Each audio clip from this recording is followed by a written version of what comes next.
అందరికీ నమస్తే అండి. వైఎస్ఆర్ కాంగ్రెస్ పార్టీలో ఒక విధానం ఉందండి. టీడీపీలో ఆ విధానం ఉందా లేదా అనేది కూడా చెప్తా.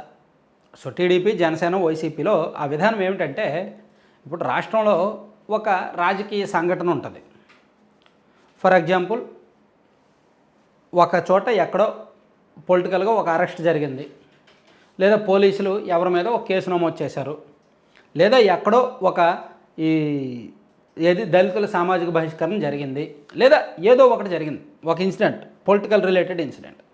దాని మీద స్పందించడానికి వైసీపీలో ఎలా ఉంటుందంటే విధానం, వైసీపీ సెంట్రల్ ఆఫీస్ నుంచి, పార్టీ ఆఫీస్ నుంచి పార్టీ నాయకులకు అందరికీ, నియోజకవర్గ స్థాయి నాయకులకు అందరికీ ఎలా స్పందించాలి అనే ఒక సెంట్రలైజ్డ్ గైడ్ లైన్స్ వస్తాయి, స్క్రిప్ట్ వస్తుంది. ఇదిగో మీరు ఈ ఘటన మీద ఈ గైడ్ లైన్స్ ప్రకారం మాట్లాడండి, ఇలా తిట్టండి, ఈ పదాలు వాడండి అని చెప్పి స్క్రిప్ట్ వెళ్తుంది.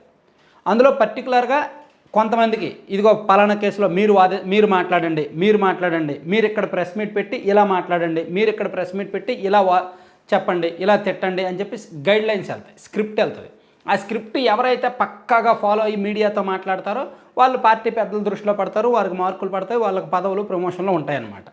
తెలుగుదేశం పార్టీలో ఎలా ఉంటుందంటే స్క్రిప్ట్ ఉండదు, కానీ మాట్లాడండి అని అయితే చెప్తారు. మీరు ఈరోజు రండి, ఈ టాపిక్ మీద ప్రెస్ మీట్ పెట్టండి, మీరు ఈరోజు రండి, ఈ టాపిక్ మీద మీరు ప్రెస్ మీట్ పెట్టండి, సో పలానా వ్యక్తి పలానా అంశం మీద ప్రెస్ మీట్ పెట్టండి అని. ఇలా తెలుగుదేశం పార్టీలో ఇలా ఉంటుంది వ్యవహారం. అంటే విధానం ఒకటే. వైసీపీ వాళ్ళు డైలాగ్స్ ఇస్తారు, పదాలు ఇస్తారు, స్క్రిప్ట్ ఇస్తారు. తెలుగుదేశం పార్టీ వాళ్ళు స్క్రిప్టు, డైలాగులు ఇవ్వరు, కానీ మీరు రెస్పాండ్ అవ్వండి, మీరు మాట్లాడండి, మీరు పలానా అంశం మీద పార్టీ ఆఫీస్లో మాట్లాడాలి అని చెప్తారనమాట. జనసేనలో అవేమి ఉండవు. జనసేనలో కేవలం దేని మీద స్పందించొద్దు, దేని మీద స్పందించాలి అని మాత్రమే చెప్తారు, కానీ లీడర్స్కి స్వేచ్ఛ ఇచ్చేస్తారు.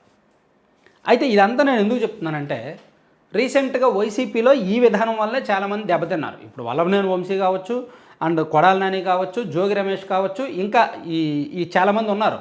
వాళ్ళకి ఎందుకు ఈ పదాలు వాడారు? కావాలని వాళ్ళు పార్టీ పెద్దల దృష్టిలో పడడానికి, పార్టీ ఇచ్చిన గైడ్లైన్స్, పార్టీ పెద్దల దృష్టిలో పడడానికి, మార్కులు వేయించుకోవడానికి వాళ్ళ ప్రదర్శన చేశారు. పార్టీ 10 డైలాగులు ఇస్తే వాళ్ళు 11 డైలాగులు కొట్టారు.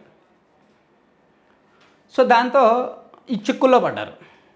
సో అది చాలామందికి రియలైజ్ అయ్యారు. వైసీపీలో కొంతమంది రియలైజ్ అయ్యారు, అరే మేము పార్టీ అధికారంలో ఉన్నప్పుడు ఎక్కువ మాట్లాడాము, మేము అలా మాట్లాడకుండా ఉండాల్సింది, రోజా అలా మాట్లాడి తప్పు చేసింది, ఆమె అలా మాట్లాడకుండా ఉండాల్సింది, కొడాలి నాని ఆ డైలాగులు వాడి తప్పు చేశాడు, ఆయన అలా మాట్లాడకుండా ఉండాల్సిందని పార్టీలో చాలామంది నాయకులు ఓపెన్గా మాట్లాడుకుంటుంటారు. సో ఈ క్రమంలో ఈ మధ్య నిన్న ఈరోజు జరిగిన ఇన్సిడెంట్ చెప్తా. విడుదల రజనీ గారు ఒక 3 రోజుల కిందట ఆమె కారులో ఉన్న ఒక వ్యక్తి, పేరు మర్చిపోయాను, శ్రీకాంత్ రెడ్డి అనే వ్యక్తిని పోలీసులు అరెస్ట్ చేశారు. అప్పుడు రజనీ గారు పోలీసులను అడ్డుకున్నారు. పోలీసులు రజనీ గారిని పక్కకు తప్పించి ఆ శ్రీకాంత్ రెడ్డి అనే వ్యక్తిని అరెస్ట్ చేసి తీసుకువెళ్ళారు.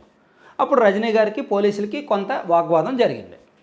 ఈ ఘటన వైసీపీ ఎలా ప్రొజెక్ట్ చేయాలనుకుందంటే, ఒక బీసీ మహిళ మీద పోలీసులు అరాచకంగా బిహేవ్ చేశారు, ఒక బీసీ మహిళా నాయకురాల మీద పోలీసులు అరాచకంగా బిహేవ్ చేశారు, సో ఒక బీసీని అనగదొక్కారు పోలీసులు, ఒక మహిళా నాయకురాలను అనగదొక్కారు పోలీసులు అనే విధంగా ఒక కులం, ఒక మహిళ అనే సెంటిమెంట్ జనంలోకి వెళ్ళేలాగా ఒక స్క్రిప్టు, ఒక గైడ్ లైన్స్ ఇచ్చి పార్టీ ఆఫీస్ నుంచి మహిళా నాయకులందరికీ వెళ్ళాయి. మీరు శ్రీకాకుళం జిల్లాలో ఉన్న మహిళా నాయకురాల దగ్గర నుంచి రాయలసీమ ప్రాంతంలో ఉన్న మహిళా నాయకురాల వరకు అందరికీ స్క్రిప్ట్ వెళ్ళింది.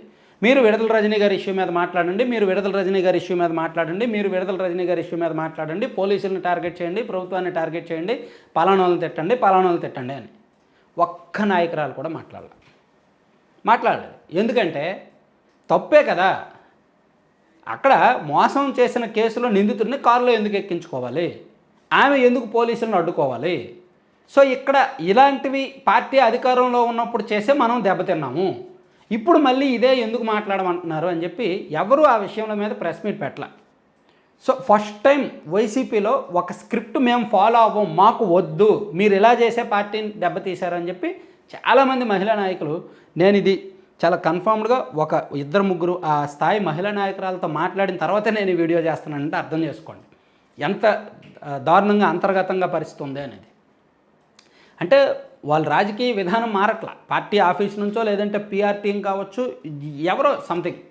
సో వాళ్ళు ఆ గైడ్ లైన్స్ అది మారట్లా. మీరు ఒక ఇన్సిడెంట్ జరిగింది, సో దాన్ని ఖచ్చితంగా కూటమి ప్రభుత్వాన్ని ఇరుకుని పెట్టాలి, మనకు అనుకూలంగా మారాలి, బీసీ మహిళ అనగదొక్కారు, అరాచకం చేశారు అనేది మీరు జనంలోకి తీసుకువెళ్ళాలి. జిల్లాకు ఒకరు ప్రెస్ మీట్ పెట్టండి, మీ జిల్లా వైసీపీ ఆఫీసుల్లో మీరు ప్రెస్ మీట్ పెట్టండి, ఆ రజనీ గారికి మద్దతుగా ఉండండి, నోరు విప్పండి అని చెప్పారు. ఎవరు మాట్లాడాలి, ఎవరు నోరు విప్పల.